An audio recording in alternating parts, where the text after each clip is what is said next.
आज के क्लास का हेडिंग क्या है? वृत्तीय गति का समीकरण। आप गति का समीकरण सभी लोग सीखे हुए हैं। गति का समीकरण क्या है? कितने बच्चों को याद है? गति का पहला समीकरण क्या था? v बराबर u प्लस ए टी। ये था गति का पहला समीकरण। अब ये सबको याद होगा v बराबर u प्लस ए टी। तो ये तो हो गया रैखिक गति का समीकरण। हमको लिखना है वृत्तीय गति का समीकरण। तो ये रैखिक गति के समीकरण को ही आप बदल सकते हैं वृत्तीय गति के समीकरण में। रैखिक गति के समीकरण को आप बदल सकते हैं वृत्तीय गति के समीकरण में। ये है वेग, तो यहां पर लिखेंगे कोणीय वेग। कोणीय वेग को किससे दिखाते हैं? ओमेगा से। तो यहां वेग जहां है वहां पर कोणीय वेग ओमेगा लगाएंगे। ये है प्रारंभिक वेग, तो यहां पर प्रारंभिक वेग मतलब यहां पर प्रारंभिक कोणीय वेग, तो कोणीय वेग प्रारंभिक कोणीय वेग को ओमेगा नॉट लिखेंगे, प्लस का प्लस लिखेंगे। ये है त्वरण, तो रेखीय त्वरण है। यहां पर रेखीय त्वरण के जगह यहां पर कोणीय त्वरण होगा। कोणीय त्वरण को हम अल्फा से दिखाते हैं, तो यहां क्या लिखेंगे? अल्फा। असमय तो समय है, तो मतलब सिंपली क्या करना है? v को ओमेगा कर देना है, u को ओमेगा नॉट कर देना है, a को अल्फा कर देना है, s को थीटा कर देना है। बस इतना कर देंगे तो आपका इक्वेशन मिल जाएगा वृत्तीय गति का समीकरण। अब मैं दूसरा समीकरण लिखता हूं, देखिए कैसे लिखेंगे। क्या दूसरा समीकरण है? s बराबर U T plus half A T square. A T square इसको ना आपको बदलना है किसमें? ये है रैखिक गति का समीकरण। इस साइड जो लिख रहे हैं, इस साइड जो लिख रहे हैं, ये है रैखिक गति का समीकरण, और ये है इस साइड जो लिखेंगे वो है वृत्तीय गति का समीकरण।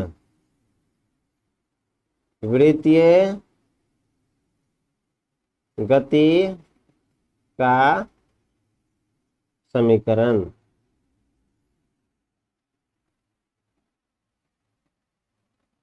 अब v बराबर u plus A T. v मतलब वेग, अंतिम वेग, तो अंतिम वेग के जगह अंतिम कोणीय वेग। u मतलब प्रारंभिक वेग, प्रारंभिक वेग के जगह प्रारंभिक कोणीय वेग। a मतलब त्वरण, त्वरण के जगह कोणीय त्वरण इंटू टी। s बराबर U T plus half A T square है। s बराबर U T plus half A T square है। इसको कैसे लिखेंगे? s मतलब विस्थापन, तो यहाँ रैखिक वेग का विस्थापन, रैखिक गति का विस्थापन, तो यहाँ पर कोणीय विस्थापन होगा। कोणीय विस्थापन को हम किससे निरूपित करते हैं? कोणीय विस्थापन को थीटा से। तो थीटा बराबर u मतलब प्रारंभिक वेग, u मतलब प्रारंभिक वेग, तो यहाँ प्रारंभिक रैखिक वेग है, यहाँ प्रारंभिक कोणीय वेग देंगे। प्रारंभिक कोणीय वेग को क्या बोलते हैं? ओमेगा। यहाँ t है, तो यहाँ t समय में कोई परिवर्तन नहीं होता है, प्लस हाफ का हाफ, अंक में कोई परिवर्तन नहीं होता है। a मतलब रैखीय त्वरण, a मतलब रैखीय त्वरण, तो यहाँ पर क्या लिखेंगे? कोणीय त्वरण। कोणीय त्वरण को अल्फा लिखेंगे। t मतलब समय, तो यहाँ भी समय का स्क्वायर। कितना आसान है। इससे भी हल्का कुछ होता है क्या जी?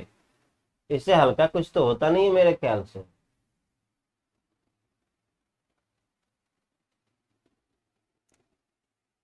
अब तीसरा समीकरण कैसे लिखोगे आप? Third equation. थर्ड इक्वेशन कैसे लिखेंगे?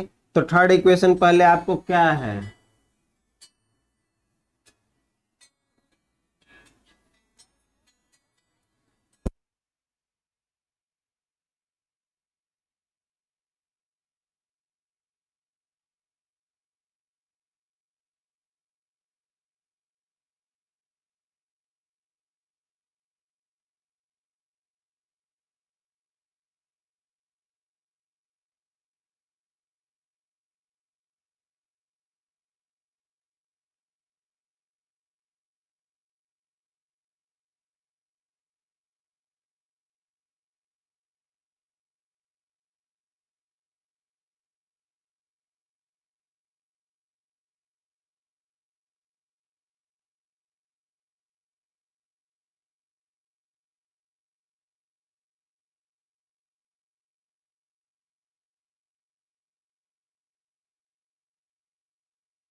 चलिए लिखिए, सभी बच्चे लिख लीजिए, फिर समझाते हैं आपको।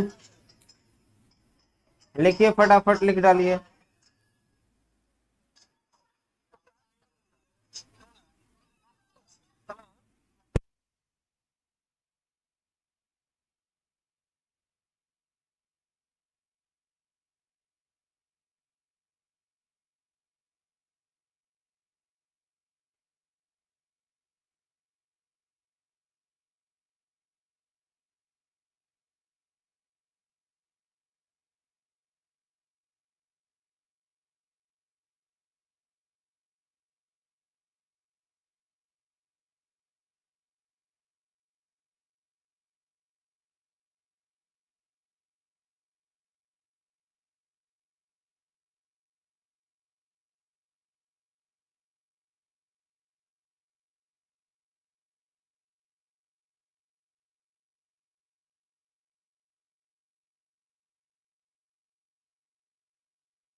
चलिए लिख लिए क्या, कैसे लिखे? v बराबर u plus A T.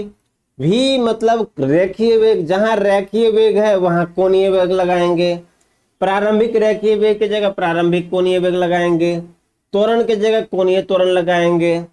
t की जगह समय देंगे। s बराबर ut plus half D square. s क्या है? विस्थापन, तो कोणीय विस्थापन। u है प्रारंभिक वेग, तो कोणीय प्रारंभिक वेग। समय का समय, हाफ ए मतलब रेखीय त्वरण, तो यहाँ कोणीय त्वरण। p मतलब समय, तो समय का स्क्वायर। तीसरा है वी स्क्वायर बराबर you square plus 2s। v क्या है? प्रारंभिक। ये v क्या है? सिंपल वेग है, मतलब t समय पर वेग, तो सिंपल वेग को कोणीय वेग लिखेंगे। प्रारंभिक वेग तो कोणीय प्रारंभिक वेग लिखेंगे, प्रारंभिक कोणीय वेग। 2a मतलब रेखीय त्वरण, तो कोणीय रेखीय त्वरण लिखेंगे, कोणीय त्वरण लिखेंगे। और s मतलब विस्थापन, तो रेखीय विस्थापन की जगह कोणीय विस्थापन थीटा लिखेंगे। यहां मैं लिख देता हूं किसका क्या नाम है। ओमेगा का क्या नाम है? ओमेगा है कोणीय वेग, कोणीय वेग। ओमेगा नॉट क्या है? प्रारंभिक कोणीय वेग, प्रारंभिक कोणीय वेग। इसके बाद अल्फा का क्या नाम है? कोणीय त्वरण।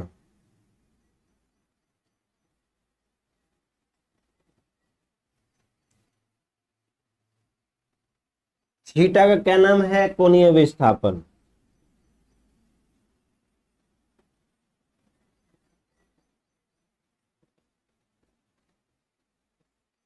इसका भी लिख दूं क्या? ये रेखीय वेग है, मतलब सिमिलरिटी है, इसीलिए ऐसे बनाया है। बाकी और कोई प्रॉब्लम? v के जगह क्या कर देना है? ओमेगा। u के जगह ओमेगा नॉट। a के जगह अल्फा। s के जगह थीटा। बस कहानी खत्म।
चलिए बच्चों, अब इसको मिटाते हैं और इस समीकरण का उपयोग करते हैं छोटे छोटे प्रश्नों को सॉल्व करने में।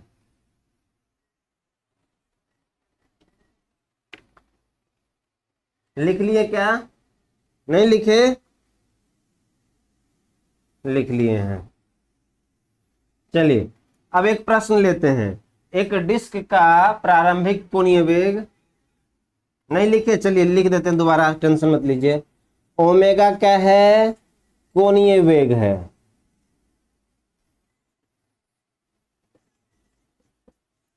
कोणीय वेग। ओमेगा नॉट क्या है? प्रारंभिक कोणीय वेग।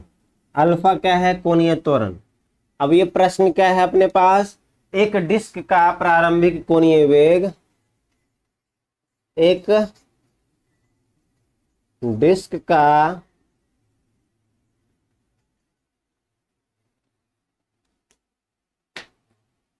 एक डिस्क का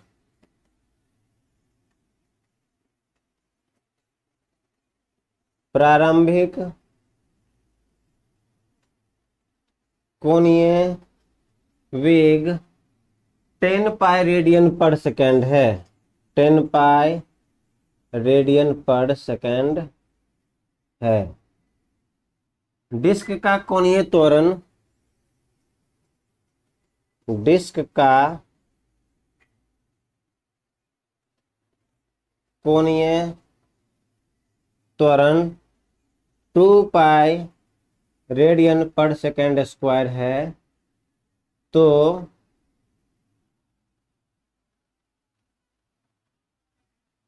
4 सेकेंड में, तो पहला निकालना है 4 सेकेंड में डिस्क का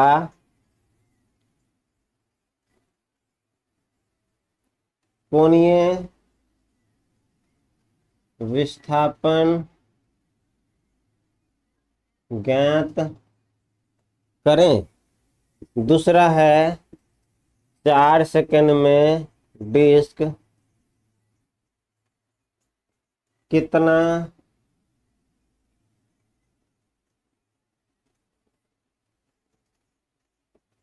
घूर्णन पूरा किया। दो प्रश्न मैंने एक ही प्रश्न में दो दो पार्ट दिया हूं, सभी बच्चे सीखेंगे। देखिए मैं कितनी बार बोला हूं भाई, आपको ना हर एक चीजों को सीखना है। अभी लर्निंग स्टेज है, अभी सीखने के प्रयास कीजिए। जब भी मैं प्रश्न देता हूं उसमें कोई ना कोई कंसेप्ट होता है, उसको आप सीखेंगे। तो उन कंसेप्ट को सीखने का हमेशा प्रयास कीजिएगा और कुछ भी नहीं। अब यहां पर एक क्वेश्चन दिए हैं तो इसमें कंसेप्ट है, कंसेप्ट को सीखेंगे सभी बच्चे कि कैसे क्या कंसेप्ट इसमें लग रहा है, कैसे कैसे क्या है। सेकंड को SEC लिख देते हैं। SEC मतलब सेकंड। आप प्रश्न लिखिए, हम सॉल्व करते हैं, फिर आपको इसमें देखिएगा क्या सब सीखने के का मौका मिलता है।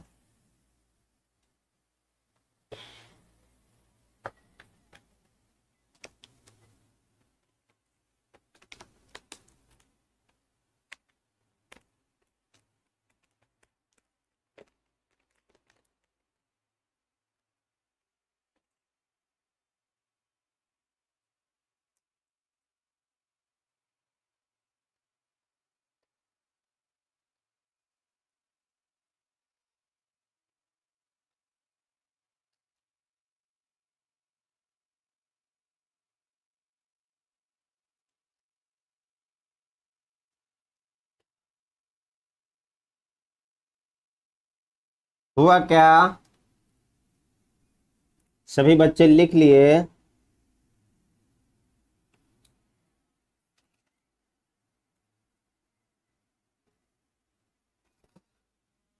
ओके, लिखिए आराम से।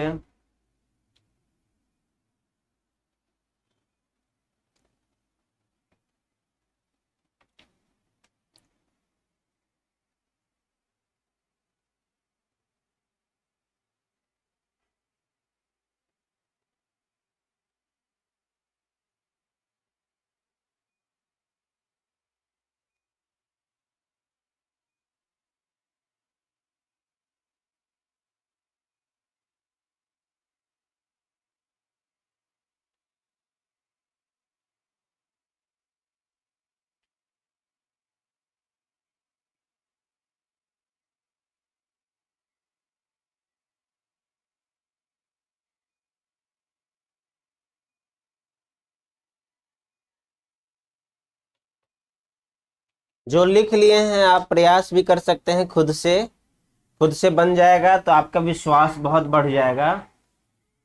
जो लिखे हैं आप एक बार खुद से प्रयास कीजिए, अपना कॉन्फिडेंस बढ़ाइए।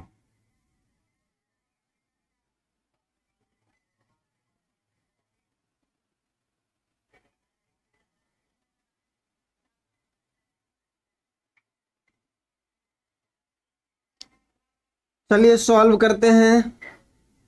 क्या है प्रश्न? कह रहा है एक डिस्क बना लिए, ये डिस्क घूम रहा है, रोटेट कर रहा है। क्यों, कैसे पता चला घूम रहा है? क्योंकि कोणीय वेग दिया है। कोणीय वेग तब होता है जब कोई वस्तु घूम रहा होता है। तो कोणीय वेग दिया है, तो देखिए दिया हुआ है प्रारंभिक कोणीय वेग। प्रारंभिक कोणीय वेग मतलब क्या? ओमेगा नॉट का मान दिया है। कितना दिया ओमेगा नॉट का मान? 10 पाई रेडियन पर सेकेंड ओमेगा नॉट है ये। अब फिर पूछ रहा है, फिर दिया हुआ कोणीय त्वरण का मान। कोणीय त्वरण का मान मतलब अल्फा का मान दिया हुआ है 2 पाई रेडियन पर सेकेंड स्क्वायर। अब लोगों से रेडियन में क्यों दिया है, ये डिग्री में क्यों नहीं दिया है? ये डिग्री सब में क्यों नहीं दिया है? क्योंकि कोण का एसआई मात्रक रेडियन होता है। जैसे दूरी का एसआई मात्रक मीटर होता है, वेग का एसआई मात्रक मीटर प्रति सेकंड होता है, तो कोण का रेडियन ही होता है। तो रेडियन पर सेकंड स्क्वायर त्वरण ऐसे दिया है। पूछ रहा 4 सेकंड में डिस्क का कोणीय विस्थापन ज्ञात करें। तो कोणीय विस्थापन है, विस्थापन के लिए कौन सा फॉर्मूला? S बराबर UT plus half eighty square. कोणीय विस्थापन में S के जगह क्या करेंगे? थीटा बराबर U की जगह ओमेगा नॉट इंटू टी के जगह टी प्लस हाफ ए की जगह अल्फा इंटू टी की जगह टी का स्क्वायर। ये है, ये कोणीय विस्थापन का फॉर्मूला है। तो पहला प्रश्न के लिए हम क्या फॉर्मूला लगाएंगे? थीटा बराबर omega naught into T, S बराबर यूटी बोलते हैं ना, एस बराबर UT plus half A T square बोलते हैं। तो एस के जगह थीटा, यू के जगह ओमेगा नॉट, आपको ये लिख दिए थे ना, एस के जगह थीटा, यू के जगह ओमेगा नॉट, वी के जगह ओमेगा, अल्फा के जगह ए के जगह अल्फा। ये बातें तो आपको अभी लिखे थे। तो एस के जगह थीटा, यू के जगह ओमेगा नॉट, वी के जगह ओमेगा, यहाँ भी है ही नहीं, ए के जगह अल्फा। तो थीटा बराबर क्या हो गया? Omega naught T plus half alpha T square. ये अपना फॉर्मूला है। आप इसमें वैल्यू डाल दीजिए। वैल्यू क्या है? तो वैल्यू है ओमेगा नॉट का मान है 10 पाई, समय का मान दिया है देखिए 4 सेकेंड, तो समय का मान डालेंगे 4 प्लस हाफ, ए का मान देखिए त्वरण का मान दिया है 2 पाई इंटू समय का मान फिर से 4 सेकेंड, तो 4 का स्क्वायर बराबर 10 गुना 4 40 पाई प्लस 2 से 2 कट जाएगा, तो 4 चौका 16 इंटू पाई बराबर क्या हो गया? 40 plus 16 56 pi radian. Answer radian में। तो कोणीय विस्थापन आ गया।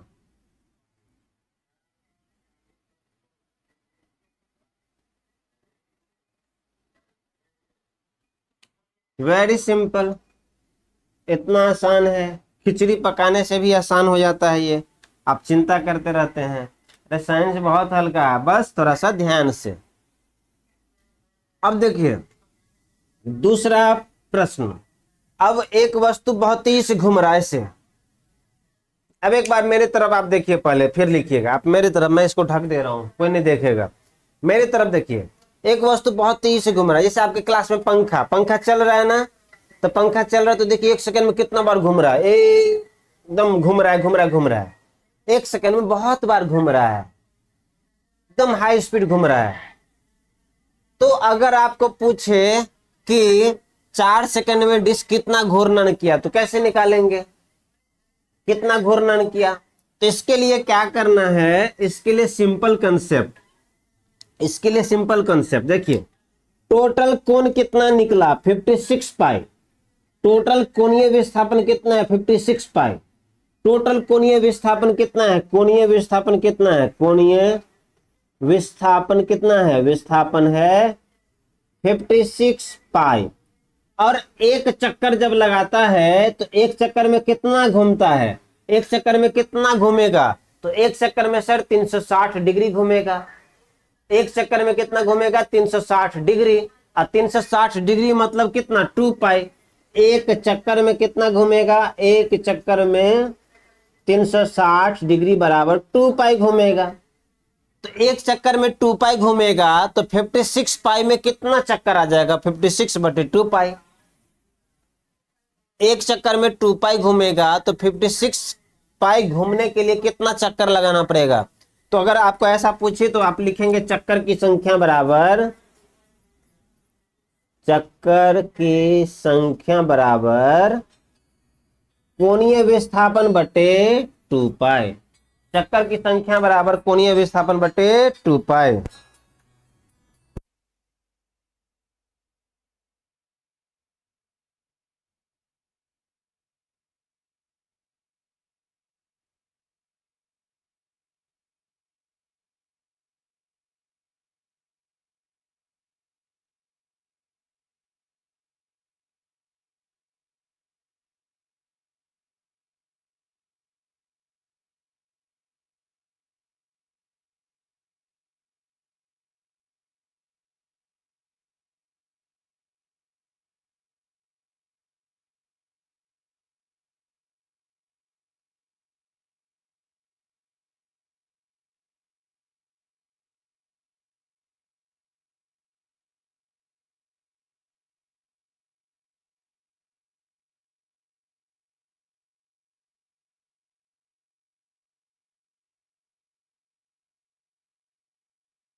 तो कैसे लिखेंगे,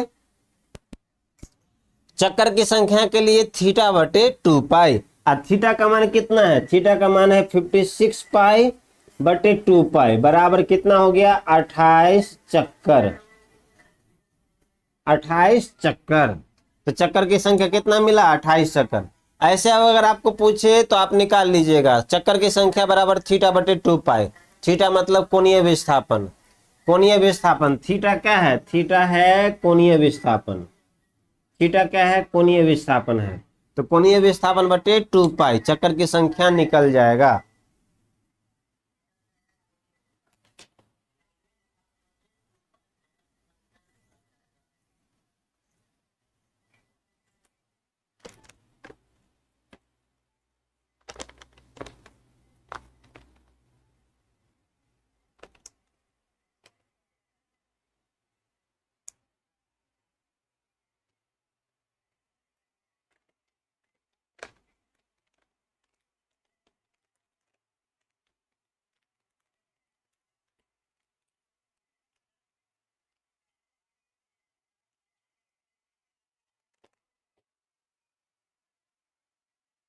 लिख लिए क्या सभी, लिख लीजिए इसको।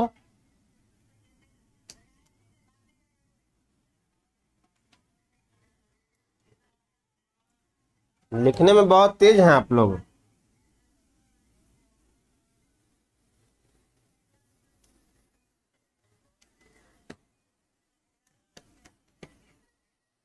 एक क्वेश्चन होमवर्क देते हैं, आप बना के लाइएगा। होमवर्क क्वेश्चन देखिए क्या देते हैं।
कुछ बोल रहे हैं 4 सेकंड का नहीं निकाले हैं।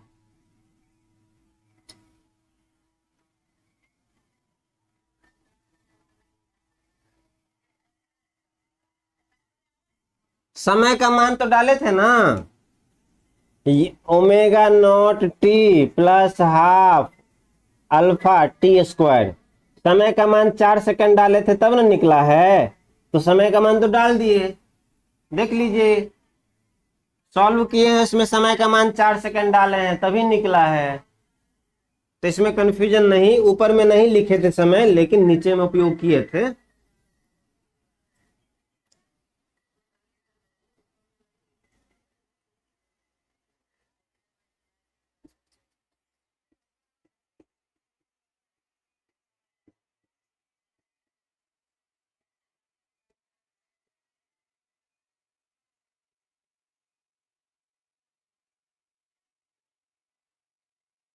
प्रश्न संख्या 2।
इसमें प्रॉब्लम है, इसमें कितना चक्कर घूमेगा, बना देते हैं, कोई बात नहीं।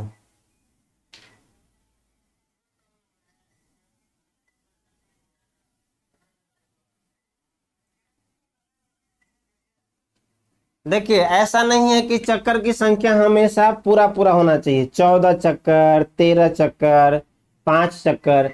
कभी कभी वस्तु घूम रहा है, मान लीजिए ये है कोई वृत्ताकार पथ।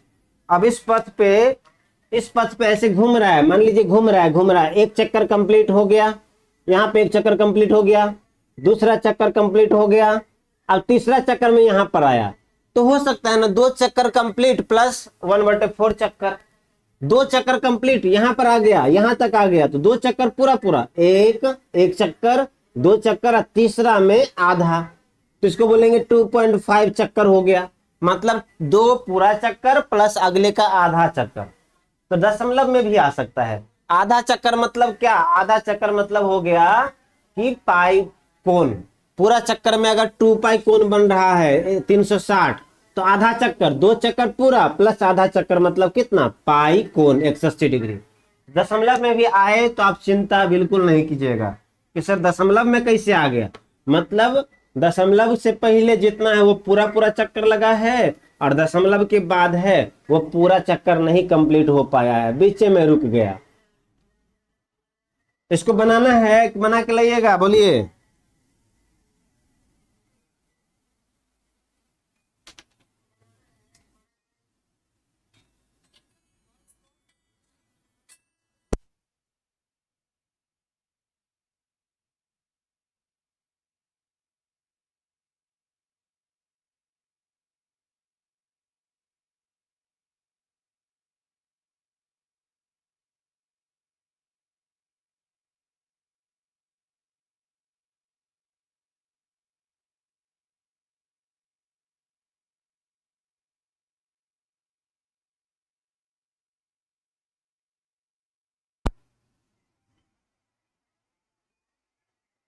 तो इसको बारे में नहीं बताया, बनाना है कि नहीं बनाना है, क्वेश्चन लिखिए पहले।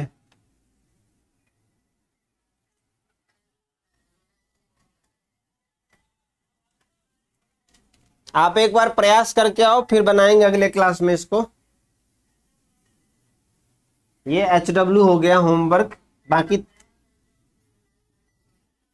HW आप खुद से प्रयास नहीं कीजिएगा तो फीलिंग नहीं आएगा। खुद से प्रयास। अरे अभी खत्म नहीं हुआ क्लास, कुछ लोग कॉपी मोड़ दिए, पेन रख दिए, अभी खत्म मत कीजिए।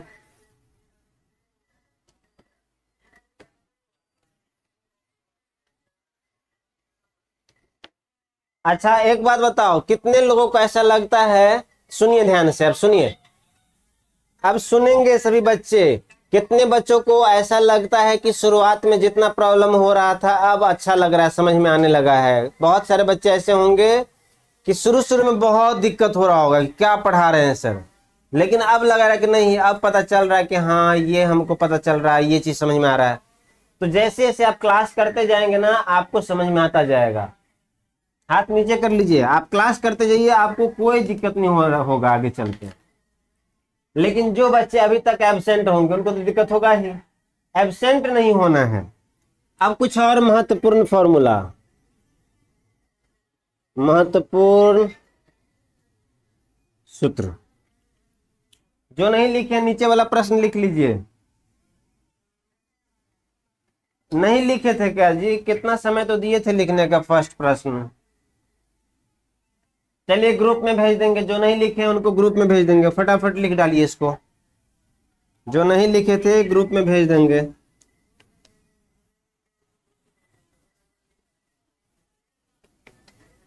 एक जो बच्चा लिख लिया है वो हमको भेजना, हम ग्रुप में भेज देंगे। कृष्णा जी फोटो खींच लीजिए, ग्रुप में भी भेज दीजिए। एक स्टूडेंट के क्वेश्चन का फोटो खींच के ग्रुप में भेज दीजिए फटाफट।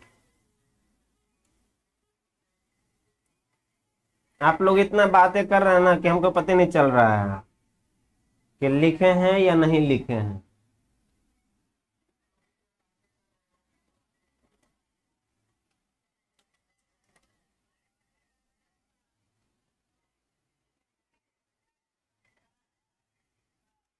चलिए इसके अलावा कुछ महत्वपूर्ण सूत्र क्या है? पहला,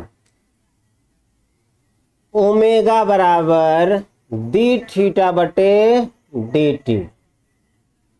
ओमेगा बराबर डी थीटा बटे डी टी।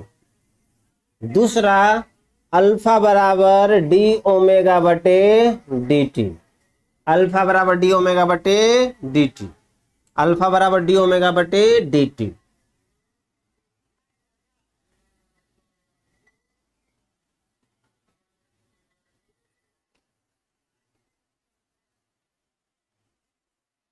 हम लोग क्या सीखे हैं? देखिए ओमेगा को बोलते हैं कोणीय वेग।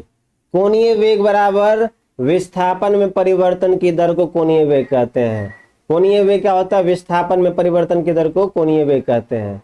तो इसको, इन दोनों को याद तो आपको पहले ही करवा दिए थे। अल्फा बराबर डी ओमेगा बटे डी टी। कोणीय वेग में परिवर्तन की दर को कोणीय त्वरण कहते हैं। इसको बोलेंगे कोणीय वेग में परिवर्तन की दर। इसको इतने को क्या पढ़ेंगे? इतने को पढ़ेंगे कोणीय वेग में, कोणीय वेग में परिवर्तन की दर क्या है? डी डब्ल्यू मतलब ओमेगा में परिवर्तन, डी टी मतलब समय में परिवर्तन। डी मतलब परिवर्तन, ओमेगा, ओमेगा में परिवर्तन, कोणीय वेग में परिवर्तन बटे कोणीय बटे समय में परिवर्तन। तो ये हो गया। और यहाँ पर डी थीटा बटे टी को बोलते हैं ओमेगा। इस पे आधारित भी प्रश्न बनता है। कैसे बनता है? तो यदि क्वेश्चन है, यदि कोणीय विस्थापन, यदि कोणीय विस्थापन थीटा बराबर 4t² + 2 रेडियन है, तो पहला 2 सेकंड पर कोणीय वेग ज्ञात करें। दूसरा, 2 सेकंड पर कोणीय त्वरण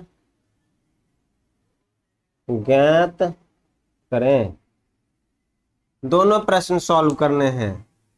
आपको ये फॉर्मूला याद करना है, ओमेगा बराबर डी थीटा बटे टी अल्फा बराबर डी ओमेगा बटे टी, ओमेगा बराबर डी थीटा बटे टी, अल्फा बराबर डी ओमेगा बटे टी। इसको बोलेंगे कोणीय विस्थापन में परिवर्तन की दर। इसको क्या पढ़ेंगे, इतने को पढ़ेंगे कोणीय विस्थापन में परिवर्तन की दर।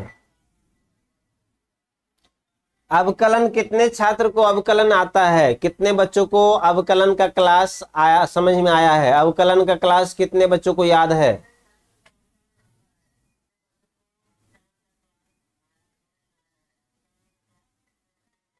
बहुत कम बच्चे को होगा। अवकलन में पढ़ाया था 3-4 दिन। चलिए 1-2 बच्चे हाथ खड़ा कर रहे हैं, कोई बात नहीं, नहीं आता है टेंशन की बात नहीं है, अभी हम थोड़ा सा बता देंगे। अवकलन सुनिए ध्यान से, आप लिख लीजिएगा, अभी सुन लीजिए। थीटा बराबर क्या दिया हुआ है, 4t² + 2 रेडियन, इतना दिया हुआ है। हमको निकालना है कोणीय वेग।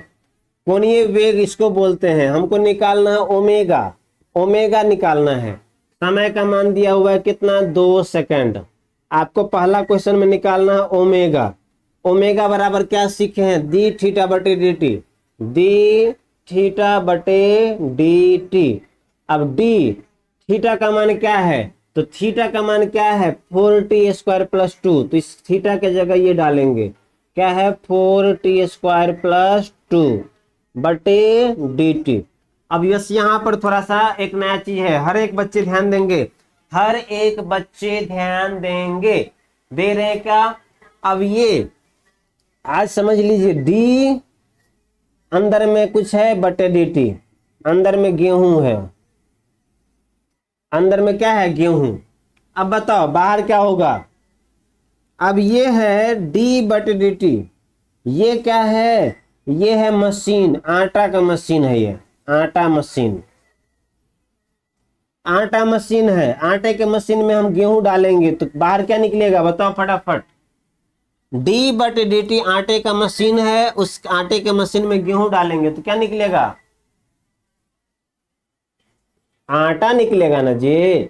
आटे चक्के मशीन में अगर गेहूं डालेंगे तो आटे चक्के के मशीन से क्या निकलेगा, आटा निकलेगा।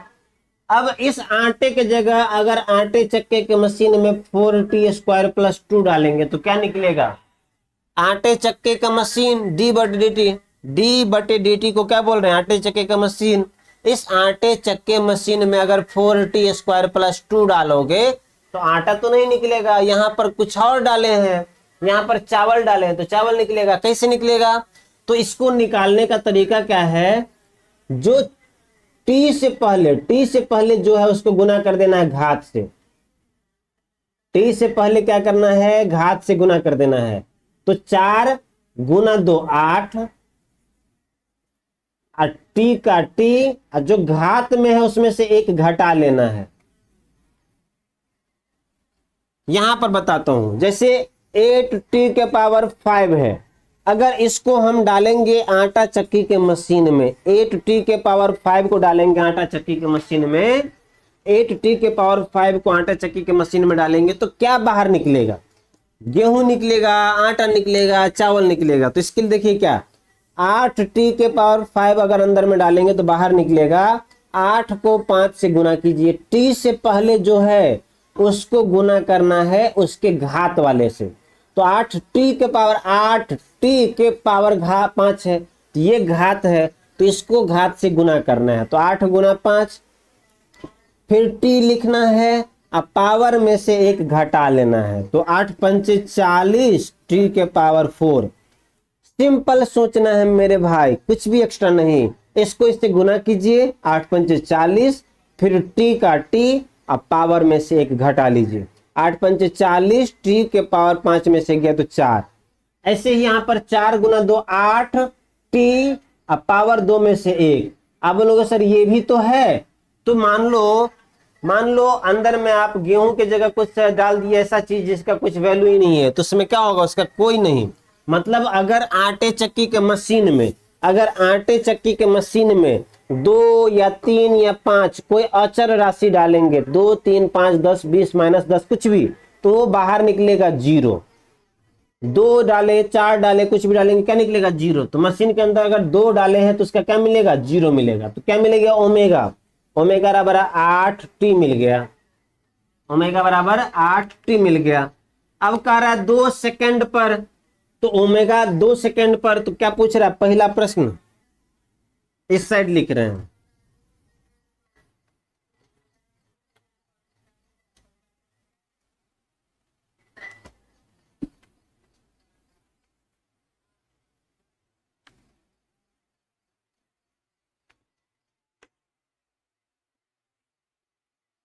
तो ओमेगा क्या मिला,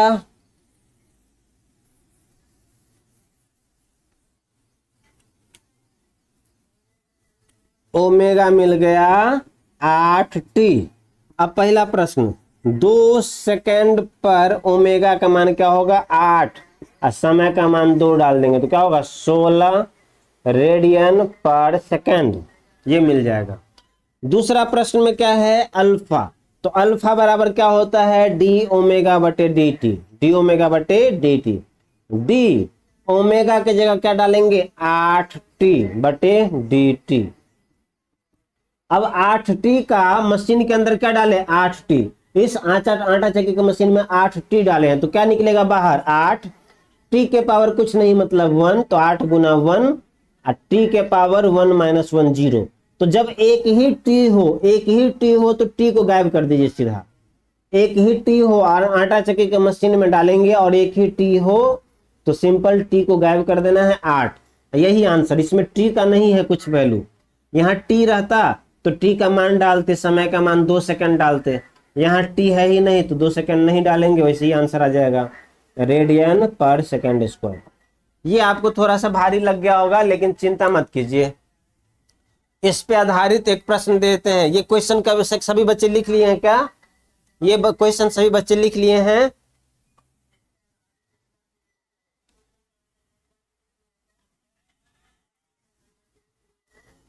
एक होमवर्क दे देते हैं इस आधारित पे, तो एक होमवर्क दे देते हैं, ये 4t के पावर 3 प्लस सीधा थीटा बराबर 4t के पावर 3 रेडियन, तो 3 सेकंड पर कोणीय वेग और 3 सेकंड पर कोणीय त्वरण ज्ञात करना, ये होमवर्क है।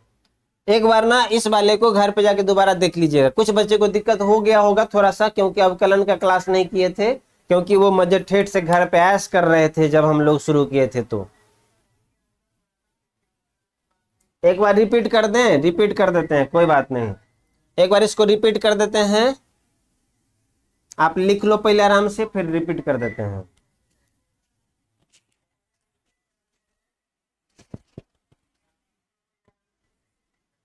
ये प्रश्न सब जो है ना वो मेडिकल एग्जाम सब में आता है, आजकल तो देखते ही है मेडिकल एग्जाम भी लीक हो जाता है पेपर, एनटीए भ्रष्ट हो चुका है, एनटीए नेशनल टेस्टिंग एजेंसी पूरा भ्रष्ट है, तो क्वेश्चन बच्चे का क्वेश्चन लीक कर देता है, ऐसे ऐसे एजेंसी होते हैं एग्जाम लेने वाले। लिखिए फटाफट, एग्जाम पे तो भरोसे नहीं रहा, सिर्फ गुरुकुल का एग्जाम ईमानदारी से होता है, वही ना जी कि यहाँ भी चीटिंग कर लेते हो, फिजिक्स में बहुत चीटिंग हुआ है कि थोड़ा सा?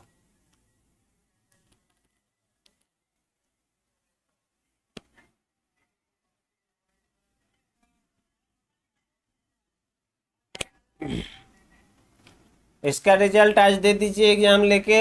एग्जाम संडे को लेते हैं ना तो थोड़ा ईमानदारी से होता है, क्योंकि संडे को अलग अलग बेंच पे बैठाते हैं, अब संडे के अलावा टेस्ट लेते हैं तो आपको पता ही है जगह ही नहीं रहेगा, तो एग्जाम में एक बेंच पे 2-3 स्टूडेंट बैठाएंगे तो चीटिंग हो ही जाएगा। तो अब कोशिश करेंगे संडे को एग्जाम लें।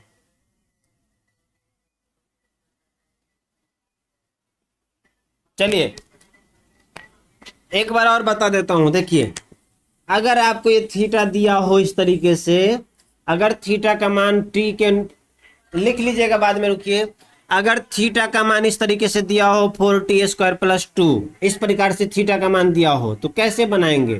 थीटा का मान दिया रहेगा, आपको ओमेगा पूछेगा, आपको अल्फा पूछेगा, तो कैसे बनाएंगे? तो जब थीटा का मान दिया हो तो आपको कुछ नहीं करना है, ये कंसेप्ट लगाना है, थीटा का मान दिया हो, थीटा का मान दिया हो लेकिन उसमें टी हो, थीटा का मान दिया हो लेकिन उसमें टी हो,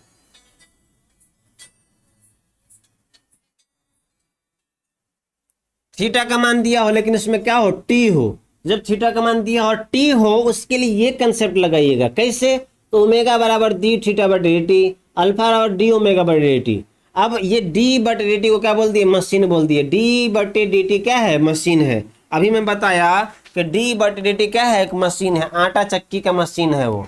डी बटे डी टी क्या है, आटा चक्की का मशीन। डी बटे डी टी आटा चक्की का मशीन है। तो ठीक है, तो ओमेगा बराबर क्या सीखे, डी थीटा बटे डी टी। थीटा का मान दिया हुआ था, उसका मान अंदर में डाल दिए। अब आटा चक्की के मशीन में क्या चला गया, ये चला गया। तो आटा चक्की के मशीन में, आटा चक्की के मशीन में क्या, थीटा का मान डाले। थीटा का मान क्या है, 4t square plus 2। 4t square का अगर मशीन के अंदर 4t स्क्वायर जाएगा, इसको बोलते हैं अवकलन करना। अवकलन सिखाए हैं यूट्यूब पे, अवकलन का क्लास मिल जाएगा। जिसको चाहिए आज ग्रुप में भेज देंगे अवकलन का क्लास का। तो 4t स्क्वायर प्लस 2, अगर ये इसका अवकलन करना है, ये मशीन के अंदर जाएगा, तो बाहर कैसे निकलेगा, मशीन के बाहर निकलेगा 4 गुना 2 8 8t, और उसके पावर में से एक घटा लीजिएगा। पावर 2 है, उसमें से एक कम कर दिए तो 1 हो गया। तो मतलब 8t मिल गया। ओमेगा क्या मिल गया, 8t। सिंपल, 4 गुना 2 8 टी, 2 में से 1 गया तो 1, तो 8t मिल गया ओमेगा। अब ये हमको ओमेगा निकालना है 2 सेकंड पे। ओमेगा निकालना है कब, समय का मान दिया 2 सेकंड। तो यहाँ समय का मान t के जगह डाल दीजिए। तो t का मान के जगह 2 डाल दिए, तो 8 गुना 16। यूनिट क्या होता है कोणीय वेग का, रेडियन पर सेकंड। तो ये मिल गया। अब आपको अल्फा पूछ रहा है, अल्फा। तो अल्फा बराबर क्या सीखे, डी ओमेगा बटे डी टी। डी ओमेगा बटे डी टी, ओमेगा के जगह डाल दीजिए जो ओमेगा का मान निकला था। 8t निकला था, तो 8t डाल दिए। 8t डाल दिए, तो 8t ये मशीन है। मशीन के अंदर 8t अगर जाएगा तो मशीन से बाहर क्या निकलेगा, t हटा देना है। t क्या करना है, हटा देना है।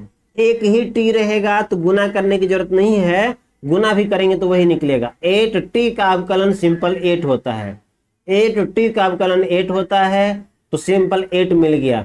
आप बोलेंगे सर इसमें क्या समय का मान डालना है, तो 8 ही है, ये नियत है, इसमें समय का मान नहीं डालेंगे। अगर कोणीय त्वरण का मान 8 रेडियन पर सेकंड स्क्वायर दिया है, इसका मतलब समय के हर एक मान पर इसका मान यही रहेगा। तो यहाँ पर कांस्टेंट एक्सेलरेशन, एंगुलर एक्सेलरेशन है, कांस्टेंट नियत कोणीय त्वरण है, तो 8 रेडियन पर सेकंड स्क्वायर हो जाएगा। कोई दिक्कत नहीं है इसमें। उन बच्चों को थोड़ा सा दिक्कत हुआ होगा जिसको अवकलन नहीं आता है, अगले क्लास में हम और एग्जाम्पल लेके समझा देंगे, आराम से समझा देंगे। आज समय थोड़ा हो गया है, इसलिए थोड़ा जल्दी जल्दी बना दिए हैं। इस क्वेश्चन को मैं अगले क्लास में आपको आराम आराम से समझा दूंगा, अवकलन भी सिखा दूंगा। आप निश्चिंत रहिए, टेंशन फ्री रहिए और पढ़ते रहिए।